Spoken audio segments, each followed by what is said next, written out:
안녕하세요. 사랑하는 성도님, 영광의 주님이 우리와 함께 하십니다. 우리와 함께 하시는 주님을 찬양합니다. 기도합시다. 하나님 감사합니다. 오늘도 주님의 은혜 안에서 새롭게 하루를 시작합니다. 오늘 하루가 주님 인도하심 받는, 또 주님께서 함께 하시는 복되고 거룩하고 또 승리하는 하루가 되기 원합니다. 매일매일 주시는 말씀 따라서 저희들이 기꺼이 순종하며 또 은혜의 말씀, 그 길을 따르는 삶에 주시는 기쁨과 복이 넘치는 하루가 되게 하여 주시옵소서. 예수님 이름으로 기도합니다. 아멘. 네, 오늘 말씀은 사사기서 18장 21절에서 31절입니다. 제가 읽겠습니다. 그들이 돌이켜서 어린아이들과 가축과 값진 물건들을 앞세우고 길을 떠나더니 그들이 미가의 집을 멀리 떠난 때에 미가의 이웃집 사람들이 모여서 단 자손을 따라붙어서 단 자손을 부르는지라. 그들이 얼굴을 돌려 미가에게 이르되 네가 무슨 일로 이같이 모아 가지고 왔느냐 하니 미가가 이르되 내가 만든 신들과 제사장을 빼앗아 갔으니 이제 내게 오히려 남은 것이 무엇이냐? 너희가 어찌하여 나더러 무슨 일이냐고 하느냐 하는지라. 단 자손이 그에게 이르되 내 목소리를 우리에게 들리게 하지 말라. 노한 자들이 너희를 쳐서 내 생명과 내 가족의 생명을 잃게 할까 하노라 하고 단 자손이 자기 길을 간지라. 미가가 단 자손이 자기보다 강한 것을 보고 돌이켜 집으로 돌아갔더라. 단 자손이 미가가 만든 것과 그 제사장을 취하여 라이스에 이르러 한가하고 걱정 없이 사는 백성을 만나 칼날로 그들을 치며 그 성읍을 불사르되 그들을 구원할 자가 없었으니 그 성읍이 베드르홉 가까운 골짜기에 있어서 시돈과 거리가 멀고 상종하는 사람도 없음이었더라. 단 자손이 성읍을 세우고 거기 거주하면서 이스라엘에게서 태어난 그들의 조상 단의 이름을 따라 그 성읍을 단이라 하니라. 그 성읍의 본 이름은 라이스였더라. 단 자손이 그들을 위하여 새긴 신상을 세웠고 모세의 손자요 게르솜의 아들인 요나단과 그의 자손은 단 지파의 제사장이 되어 그 땅 백성이 사로잡히는 날까지 이르렀더라. 하나님의 집이 실로에 있을 동안에 미가가 만든 바 새긴 신상이 단 자손에게 있었더라. 아멘. 자, 오늘 말씀에서는 미가가 계속 등장하는데요. 우리가 어제 또 그저께 말씀을 좀 알아야 오늘 말씀을 이해할 수 있습니다. 이제 어제 말씀, 그저께 말씀부터 볼까요? 이제 17장부터는 이제 미가 집의 제사장에 관한 이야기가 나오는데요. 실제로 이제 17장부터는 사사의 이야기가 아닌 당시의 종교적인, 도덕적인 그러한 상황을 보여주는 여러 가지 사건들과 이야기들이 나오고 있습니다. 그 먼저 이제 나온 것이 에브라임 산지에 사는 미가라고 하는 사람의 일입니다. 자, 17장에서는 이제 미가의 어머니가 그 아주 소중한 은 1100개를 잃어버렸습니다. 그런데 알고 보니까 이건 잃어버린 게 아니라 그의 아들 미가가 훔친 거였어요. 그러니까 미가가 참 그리 좋은 사람은 아니죠. 자, 그런데 이제 미가가 그 훔쳤던 은을 어머니에게 돌려줍니다. 그러면서 그 받은 은 가운데 200을 써서 은장색, 세공업자에게 맡겨가지고 신상을 새기게 합니다. 우상을 만드는 거죠. 그리고 그 신상을 미가의 집에 모시게 되는 것입니다. 자, 그리고 그곳에 신당까지 만들어요. 신을 모시는 곳이죠. 그래서 그곳에 에봇 드라빔을 만들고 한 사람을 세워 제사장으로 모십니다. 자, 에봇 우리가 이미 출애굽기 하면서 봤죠. 그 제사장이 입는 옷, 특별히 맨 겉에 입는 그 옷인데 이 미가가 이렇게 개인적으로 제사장 옷을 만들고 그리고 개인적으로 제사장을 고용합니다. 이제 그 고용하게 된 제사장은 우연히 이 미가의 집을 찾아왔던 베들레헴 출신의 레위 청년이었어요. 그래서 이 청년에게 내가 너에게 살이를 하겠다. 그래서 해마다 은 10개를 주고 내 의복 한 벌과 그리고 먹을 것을 제공하겠다 하는 것을 조건으로 개인 제사장으로 삼았어요. 자, 그러니까 미가 집안에 신상을 만들어 놨고요. 그리고 제사장 입는 에봇까지 만들어 놓고, 그리고 젊은 베들레헴 출신의 레위 사람을 제사장으로 모신 거예요. 다시 말해서 미가가 자기 집에 개인 제사장, 개인 신당을 만들어 놓은 거죠. 우상을 차려놓고 그리고 거기에 개인 제사장을 고용하기까지 하였습니다. 그러면서 그는 하나님께서 내게 복 주실 것이다 그런 말까지 합니다. 이건 당연히 문제죠. 왜냐하면 우상을 만들었으니까 말이죠. 근데 그것이 잘못인 것도 모릅니다. 자, 이때에 18장에서는 단지파 이야기가 나와요. 단지파는 하나님께서 이제 여호수아 때 그 단지파에게 주신 땅에 기업이 있었어요. 이미 분배받은 땅이 있었는데 그 땅을 지키지 못해요. 차지하지도 못합니다. 그래서 특별히 아모리 사람, 블레셋 사람들의 그 힘에 밀려서 하나님이 주신 기업을 다 빼앗기고 말았고요. 차지하지 못한 채 그들이 거주할 땅을 찾아 헤매게 됩니다. 그래서 그들이 차지할 땅을 좀 알아보도록 18장 2절에 보니까 5사람을 이제 뽑아서 그 주변 땅을 탐지하게 합니다. 그러다가 라이스라고 하는 곳에 이르러서 보니까 이곳에 너무도 평온하게 사는 사람들이 있는 겁니다. 그래서 그곳을 탐내게 되는 거예요. 자, 이렇게 이곳을 탐내는 그 단지파가 이제 그것을 내심 딱 정하고 나서 이제 600명의 군사를 이끌고 이동을 하게 됩니다. 자, 그렇게 이동하는 동안에 미가의 집에 이르게 됐어요. 그런데 미가 집에 보니까 은으로 만들어 놓은 신상이 있죠. 제사장도 있죠. 이거 보통이 아닙니다.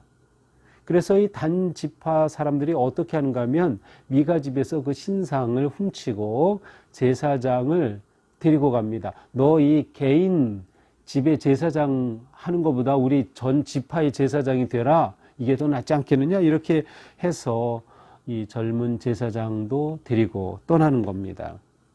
자, 미가는 이제 나중에 이 사실을 알게 되었어요. 보니까 단지파 사람들이 와가지고 이렇게 자기가 세워놓은 자기 집에 제사장도 끌고 가고 집에 만들어 놓은 신상, 부어서 만든 신상, 이 우상도 다 가지고 가버린 거죠.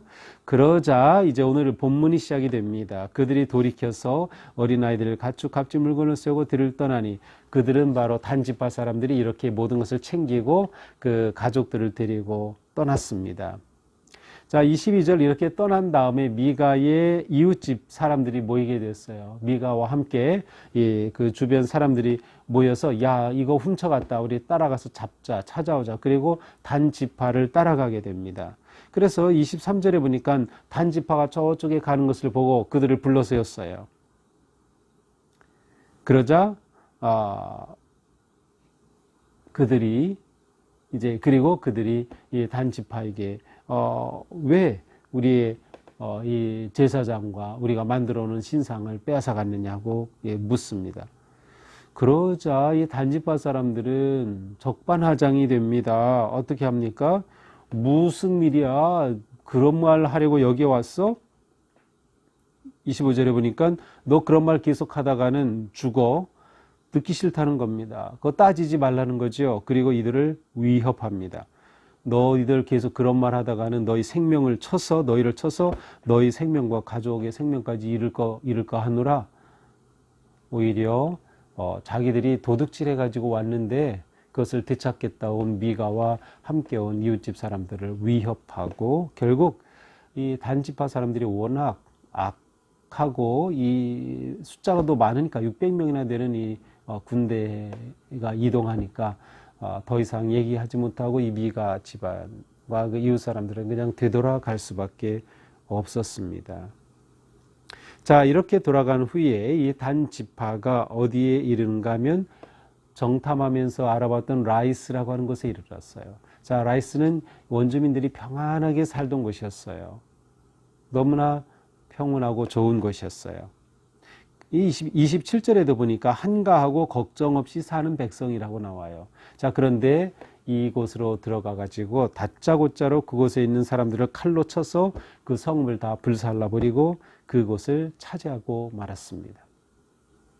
라이스에 있던 원주민들은 그것이 좀 고립된 지역입니다. 그래서 다른 지역과는 고립되어 있어서 그 덕분에 평온하게 살긴 했지만 이 위기의 때에 그들을 도와줄 누군가를 구하기에는 너무 고립이 되어 있었어요. 그래서 구원할 자가 없었던 것이죠. 결국 단 지파의 사람들에게 다 빼앗기고 이 사람들은 모든 것을 잃고 말았습니다. 이렇게 해서 단 지파가 이곳을 자기들의 땅으로 차지하게 돼요. 자, 이렇게 이곳에 성읍을 세우고 나서 이곳 이름을 라이스를 단이라고 바꾸고 30절에 보니까 그곳에 바로 이 훔쳐온 미가의 집에서 훔쳐온 신상을 놓고 그리고 한 젊은 사람 제사장을 거기에 모시게 됩니다. 자, 그런데 놀라운 비밀이 드러납니다. 30절이죠. 모세의 손자요 게르솜의 아들인 요나단과 그의 자손은 단 지파의 제사장이 되어 미가 집에 개인적으로 고용되었던 그 제사장이 모세의 아들 게르솜의 아들 요나단이 모세의 손자였어요. 기가 찰 노릇이죠. 제사장이 한 개인이 그에게 돈 주고 옷 주고 먹여준다고 해서 하나님의 제사장이 한 미가라고 하는 사람의 제사장으로 전락하고 만 거죠. 그것도 만들어 놓은 신상 우상을 섬기는 제사장이 버리고 만 것이에요. 이렇게 되어 단 지파 사람들은 그곳을 자기들의 신앙의 결집 중심지로 삼습니다. 그러나 실제로 하나님의 성막은 어디에 있었는가? 이때 여전히 실로에 있었습니다. 사무엘이 등장하고 사무엘이 마지막 사사요 아니면 최초의 선지자로 활동할 때까지 이 실로는 이스라엘 전체의 신앙의 중심지였어요. 거기가 하나님의 성막이 있는 것이니까. 그런데 단지파 사람들은 실로가 아니라 자기들이 스스로 만들어 놓은 사실은 훔쳐온 신상과 우상을 섬기는 그곳을 중심으로 지파가 결속하게 되죠.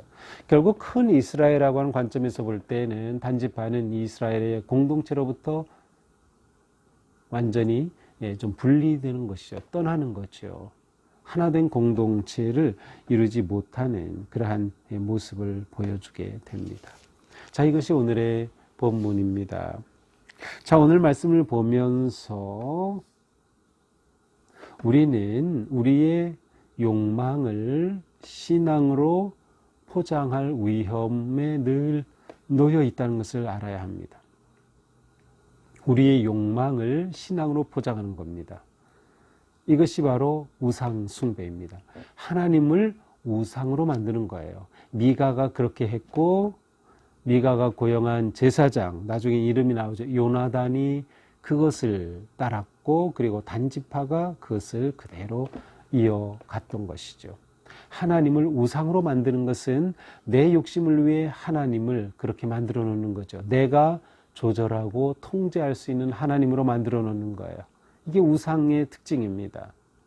우상은 내가 만들어 부은 신상이에요. 그 자체는 아무런 힘이 없음에도 불구하고 내가 조종할 수 있는 신으로 만들어서 나를 복주게 만들려는 거죠. 미가가 그렇게 신상을 만들어 놓고 하나님께서 내게 복을 주실 줄 아노라라고 정말 말도 안 되는 기복적인 신앙을 드러냈던 것이 이 모습을 통해 그대로 나타남을 볼 수 있습니다. 이게 신앙의 타락에 교묘하게 들어오는 겁니다. 내 욕심이 신앙으로 포장되는 것이죠. 우리는 이러한 위험을 경계하고 우리는 늘 오직 여호와 하나님 신앙을 순수하게 지키도록 힘써야 하는 것입니다. 그러기 위해서는 우리가 하나님이 주신 비전을 지켜야 합니다. 단집하는 비전을 상실했어요. 하나님이 주신 기업조차 지키지 못했고요. 그리고 하나님께 묻지도 않고 하나님이 약속도 하지 않은 곳에 가서 평온히 사는 라이스 사람들을 비참하게 죽여버리면서 그곳을 불태워버렸어요. 하나님의 백성의 거룩한 모습이 전혀 드러나지 않죠. 그리고 거기에서 이 신상을 중심으로 우상 숭배에 빠지고 있는 그들을 보게 됩니다. 욕망에 사로잡히면 욕망을 신앙으로 포장하게 되고 그것은 곧 비전을 상실한 모습입니다. 이렇게 될 때 그들의 중심에 참 하나님은 사라지고 하나님에 대한 거룩한 신앙도 무너지고 마는 것이죠. 더 나아가서 가문과 출신이 저절로 신앙을 보장하는 것은 아님을 볼 수 있어요. 모세의 손자 요나단이 이 거짓 제사장 노릇을 한 겁니다. 하나님이 세우신 거룩한 제사장의 직분을 감당하기는커녕 우상을 섬기는 제사장이 되고 말았어요. 모세의 손자라는 것이 믿기지가 않습니다. 가장 훌륭한 가문의 출신이었지만 그것이 저절로 신앙을 보장하는 것은 아니었습니다. 우리는 이러한 모습을 보면서 우리가 믿음을 다음 세대에 정말 바르게 계승해야 되겠다. 다음 세대를 믿음으로 잘 세워야 하겠다 하는 것을 생각하게 됩니다. 이것이 우리에게 주어진 사명입니다. 그러지 못할 때 다음 세대는 하나님을 잃어버린 세대가 될 수 있는 거죠. 끔찍한 일이 벌어지는 것이죠. 오늘 우리는 이 말씀을 보면서 하나님이 세우시는 교회, 하나님이 세우시는 가정, 하나님이 세우시는 가문이 되는 것이 얼마나 중요한지 또한 깨닫게 됩니다. 오늘 하루 우리의 삶, 하나님이 주신 비전을 지키는 삶, 아무리 세상이 물질적인 세상, 경쟁적인 세상이라 하더라도 우상이 가득한 세상이라 하더라도 우리는 결코 욕망을 신앙으로 포장하지 않는, 하나님을 우상으로 만들지 않는 진정한 하나님 신앙과 믿음으로 우리 자신을 지켜가야 할 것입니다. 물론 우리는 세상 속에서 살아가는 성도입니다. 세상과 완전히 등을 돌리고 사는 것이 아니라 세상 한가운데서 거룩하게 살아가는 것이죠. 그래서 결코 쉬운 일이 아니지만 우리의 사명이 여기에 있는 것이죠. 오늘 하루 우리가 하나님을 향한 믿음을 잘 지키고 또 다음 세대에게 신앙을 잘 전수하고 어떤 경우에도 오직 하나님 중심의 신앙을 지켜내는 그러한 복된 하루가 될 수 있기를 주님의 이름으로 축복합니다. 기도합시다. 주님, 저희들은 살아가면서 계속해서 세상의 유혹과 도전을 받습니다. 우리의 가치관이 흔들리기 쉽고 우리의 비전이 흔들리기 쉽습니다. 사명을 놓치게 될 때 우리가 어떤 모습으로 전락하게 되는지 오늘 말씀을 통해 잘 볼 수 있었습니다. 주님, 어떤 경우라도 저희들이 믿음을 굳게 지킬 수 있도록 코로나와 이 위기와 혼란한 시대 속에서 저희가 믿음을 잘 지켜내도록 이끄시고 함께하여 주시옵소서. 예수님 이름으로 기도합니다. 아멘. 네, 오늘도 주님의 은혜로 우리의 걸음이 거룩하고 복된 걸음 되기를 축복합니다. 사랑합니다.